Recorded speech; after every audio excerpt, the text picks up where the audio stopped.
میرے پیارے آقا صلی اللہ تعالی علیہ وسلم کے پیارے دیوانوں، اور آخری بات، چوتھی بات حضور صلی اللہ علیہ وسلم نے کیا فرمائی، جس سے عبداللہ ابن سلام متاثر ہوئے. کیا بات ہے، سبحان اللہ. صلو باللیل والناس نیام، رات کو نماز پڑھو جب لوگ سو رہے ہوں. رات کو نماز پڑھو، یہاں مراد تہجد بھی ہے، نفل بھی آپ لے سکتے ہیں. جب دنیا سو رہی ہو تو تم کھڑے ہو کر نماز پڑھو.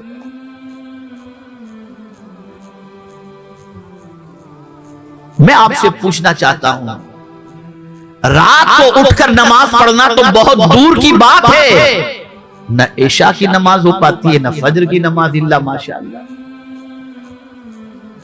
نہ عشاء نہ فجر، اور کوئی اس کا غم بھی نہیں، کوئی اس کا ٹینشن بھی نہیں. مجھے یہاں پر ایک واقعہ یاد آ رہا ہے، غور سے سنیے آپ. کبھی زندگی میں ایک وقت کی نماز قضا ہوئی ہو تو اس کا غم آپ نے محسوس کیا؟ اپنی زندگی میں کھانا چھوٹا جان بوجھ کر کے اگر قضا ہوئی ہے تو کبھی غم محسوس کیا آپ نے؟ کھانا چھوٹا آپ کا؟ ایک بزرگ تھے جن کی کبھی جماعت مس نہیں ہوتی تھی، کبھی جماعت مس نہیں ہوتی. ایک مرتبہ فجر کی نماز میں نہیں پہنچ سکے تو لوگوں کو حیرت ہوئی. اور آج بھی جو مسجد کے پابند ہوتے ہیں اور جماعت کے پابند ہوتے ہیں، وہ اگر کبھی نظر نہیں آتے تو یعنی پابند جو ہوتے ہیں مسجد کے، وہ لوگ پوچھتے ہیں آج کیا بات ہے نظر نہیں آ رہے؟ تو ایسے ہی وہ نظر نہیں آئے، بس خالی باتیں ہوئی آپس میں کہ وہ نظر نہیں آئے. لیکن ایک صاحب نے سوچا ذرا جا کر دیکھوں تو صحیح کہ وہ کیوں نہیں آئے، معاملہ سب ٹھیک تو ہے. ان کے گھر پہنچا، ایک شخص دروازے پہ دستک دی. غور سے سنیے آپ، دروازے پر دستک دی، صاحب خانہ نے دروازہ کھولا، اس بزرگ نے دروازہ کھولا، بلایا اندر، فرمایا کیسے آنا ہوگا؟ حضور آج فجر کی نماز میں آپ نظر نہیں آئے، سب ٹھیک تو ہے، طبیعت وغیرہ تو ٹھیک ہے؟ کہ تم اکیلے آئے ہو یا سارے مصلی آئے؟ کہا نہیں حضور میں اکیلا آیا ہوں. کہا اچھا یہ بتاؤ اگر میرا بیٹا مر جاتا تو تم اکیلے آتے یا سب آتے؟ غور سے سنیے، میری ایک وقت کی جماعت چھوٹی ہے تو تم اکیلے آئے ہو، سارے مصلی نہیں آئے. لیکن اگر میرا بچہ مر جاتا تو کیا تم اکیلے آتے یا سارے نمازی آتے؟ بولے حضور سارے نمازی آتے. فرماتے سنو، میرے نصیب بچے کے مر جانے سے زیادہ جماعت کا چھٹ جانا افسوسناک ہے. مجھے افسوس، لیکن افسوس ہمارا معیار بدل چکا. یہ اللہ والوں کی شان.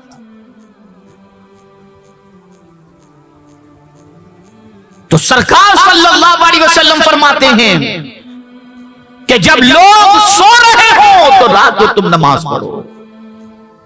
اور پھر آگے بشارت عطا فرمائی، تدخل الجنت بسلام. سرکار فرماتے پھر جنت میں آرام سے سلامتی سے داخل ہو جاؤ، شروع بھی سلامتی سے اور آخر بھی سلامتی سے.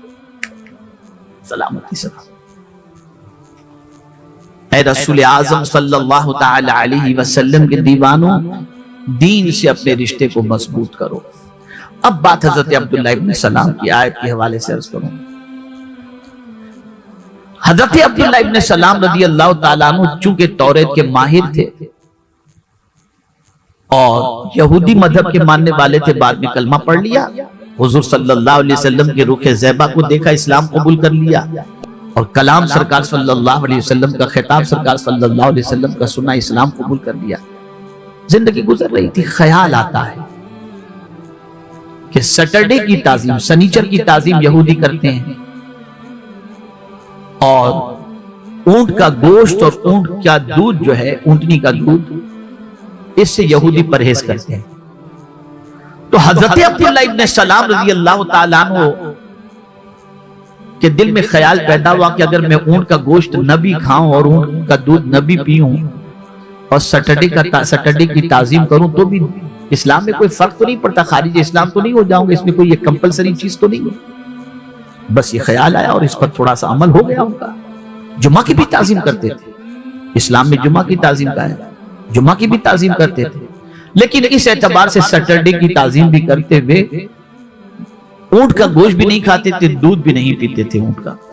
بس اللہ عز و جل نے فرمایا ایسا نہیں چلے گا کہ کچھ ادھر کا بھی کچھ ادھر کا بھی. آیت نازل ہو گئی اسلام میں پورے پورے داخل ہو جاؤ، اب سننا تھا. اس کے بعد سے حضرت عبداللہ ابن سلام نے اونٹ کا گوشت بھی کھانا شروع کیا اور جمعہ کی تعظیم کے علاوہ کسی دن کی تعظیم نہیں کی. اب میں آپ سے پوچھنا چاہتا ہوں کہ مجھے بتاؤ بہت سارے حرام کام جو آج ہمارے معاشرے کے اندر آ چکے ہیں جس کے بارے میں قرآن نے سختی کے ساتھ منع فرمایا ہے، لیکن ہمارا حال یہ کہ کچھ اسلام پر عمل کرتے ہیں، کچھ وہ حرام کام بھی کرتے ہیں، یہ بھی چلے وہ بھی چلے. تو قرآن ایسا تقاضا نہیں کرتا. قرآن چاہتا ہے جب تم مسلمان ہو تو اسلام میں پورے پورے داخل ہو جاؤ کمپلیٹ. اب آگے کی آیت کے اندر بھی کیا پیاری بات فرمائی ہے، وَلَا تَتَّبِعُوا خُطُوَاتِ الشَّيْطَانِ، اور شیطان کے قدم بقدم نہ چلو. سنا ہوگا آپ نے اس سے پہلے بہت کچھ شیطان کے قدم بقدم نہ چلنے کا، لیکن ایک نئی چیز آج آپ کے سامنے پیش کروں. یہاں کیا مراد ہے؟ شیطان کے قدم بقدم نہ چلنے سے یہاں کیا مراد ہے؟ مراد یہ ہے کہ شیطان میں دو چیزیں تھیں جس کی وجہ سے وہ مارا گیا، جسے قرآن نے مینشن کیا ابا واستکبر، انکار کرنا اور تکبر کرنا، نہ ماننا اور تکبر کرنا. تو اب پہلے کہا جا رہا ہے ادخلوا فی السلم کافہ، اسلام میں پورے پورے داخل ہو جاؤ، اور پھر کہا جا رہا ہے ولا تتبعوا خطوات الشیطان، یعنی شیطان کی طرح مت بن جانا کہ انکار کر بیٹھو، نہیں نہیں ہم سے نہیں ہو سکتا، ہم نہیں کر پائیں گے، نہیں، اور نہ گھمنڈ کرنا. اس لیے کہ دو چیزیں ہوتی ہیں نہ ماننے کے اندر، یا تو انکار کی کیفیت اور یا گھمنڈ غرور کی وجہ سے. یہی وجہ ہے کہ انسان توبہ بھی نہیں کرتا اور مالدار جلدی سے اللہ کی بات غرور کی وجہ سے نہیں مانتا اور کہتے ہیں ہمارے پاس کیا. کبھی یہ مولانا لوگ بیچارے بولتے رہیں گے ان کے پاس ہے کیا، ان کے پاس بھی آئے گا تو یہ لوگ بھی ایسا ہی کریں گے، یہ غرور کی وجہ سے. تو قرآن کہتا ہے ان کے نقش قدم پر نہ چلنا. ایک انکار کے اندر عاجزی بھی ہوتی ہے. انکار دو قسم کے ہوتے ہیں، ایک انکار کے اندر غرور ہوتا ہے اور ایک انکار عاجزانہ طور پر. جیسا کہ اللہ عز و جل نے زمین و آسمان پر اپنی امانت رکھی تو عاجزی سے انہوں نے انکار کیا، مولا یہ امانت ہم کیسے اٹھائیں گے. جیسے کسی کو کوئی منصب دے دیا جائے کہ بھئی آپ کو یہ منصب دیا ہے، کہاں سے ہم سے یہ ہو سکے گا. یہ بھی انکار ہے لیکن عاجزانہ انکار. لیکن ایک انکار ہے چھوڑو کون کرتا ہے. قرآن نے کہا ایسا مت کرنا، ایسا مت کرنا، اکڑنا مت، غرور مت کرنا، تکبر مت کرنا. اگر تم نے اکڑ دکھائی اللہ کے حکم کے سامنے اور اگر تم نے تکبر دکھائی اللہ کے حکم کے سامنے، ہو جائے گا جو ہوگا دیکھا جائے گا معاذ اللہ. تو پھر انجام بہت سخت ترین ہے، بہت سخت ترین ہے، بہت سخت ترین. تو اے رسول اعظم صلی اللہ علیہ وسلم کے دیوانوں، ضرورت اس امر کی ہے کہ ہم اپنے دشمن یعنی شیطان کو پہچانیں جو کھلا ہوا ہمارا دشمن ہے. وہ رب کے حکم کے سامنے جھکنے سے، رب کی بات ماننے سے، رب کے ارشاد پر عمل کرنے سے روکتا رہتا ہے کہ مت جاؤ مت جاؤ، ابھی کل کر لینا، پرسوں کر لینا.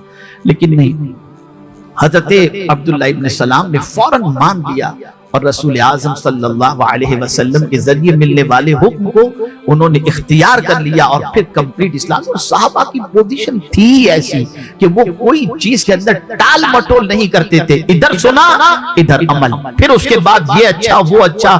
آج کے دور میں نہیں چلے گا، نہ کیسا پاسبل ہے، کچھ بھی نہیں، جو کچھ اس لیے کہ حضور پروردگار نے فرمایا وما آتاکم الرسول فخذوہ وما نہاکم عنہ فانتہوا، جو رسول دے دے اسے لے لو، جس سے روک دے اسے رک جاؤ.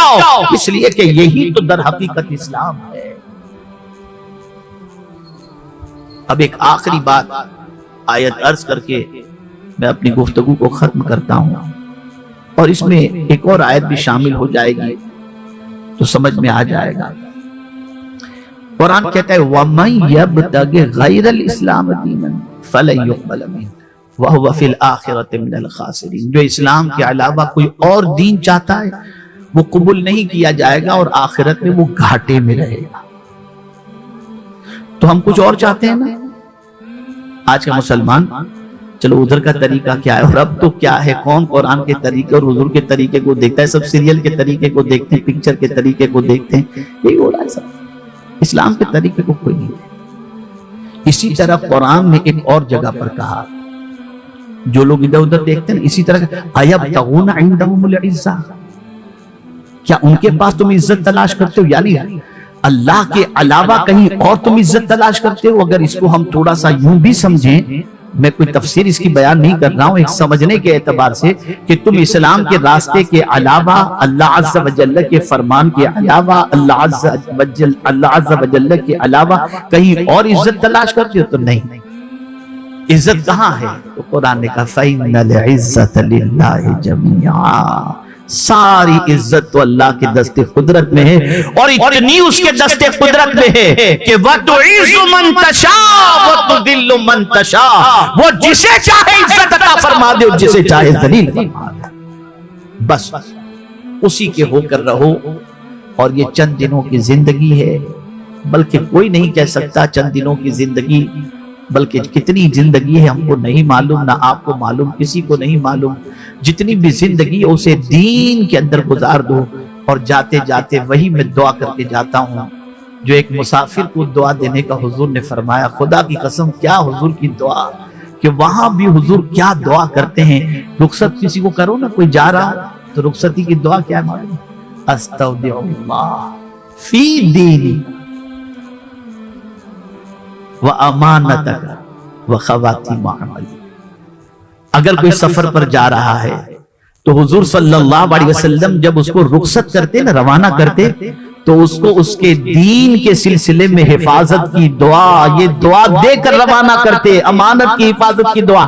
پتا چلا کہ ہمارے لیے جینا بھی اسلام پر اور مرنا بھی اسلام پر، اور جہاں بھی ہم جائیں ہمارا دین ہمارے ساتھ ہونا چاہیے۔ یہ فکر اپنے اندر پیدا کرو۔ اور اگر دین یعنی صرف ایسا نہیں کہ فارم میں آپ کو پوچھا گیا ریلیجن اسلام یا مسلم، اتنا مت کرو، اندر بھی اسلام کو آنے، اندر بھی آنے۔ جب اندر اسلام کو لے لو گے نا تو انشاءاللہ العظیم زندگی سنور جائے گی۔ انہی کلمات خیر پر میں اپنی گفتگو کو ختم کرتے ہوئے آج کے اس عظیم الشان روح پرور سنی اجتماع میں، ہمارے بلبل باغ مدینہ کہا کرتے ہیں اکثر جب بھی ان کے علاقے میں آتا ہوں، چھوٹا مجمع، ماشاءاللہ یہ جمع غفیر دیکھیے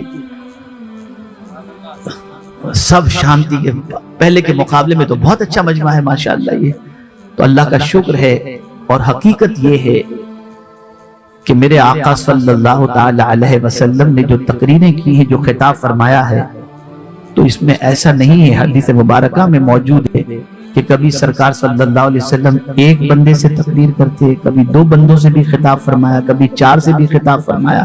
تو خطاب کے لیے مجمع کی کثرت کی ضرورت نہیں، سننے والے کی ضرورت ہوتی ہے۔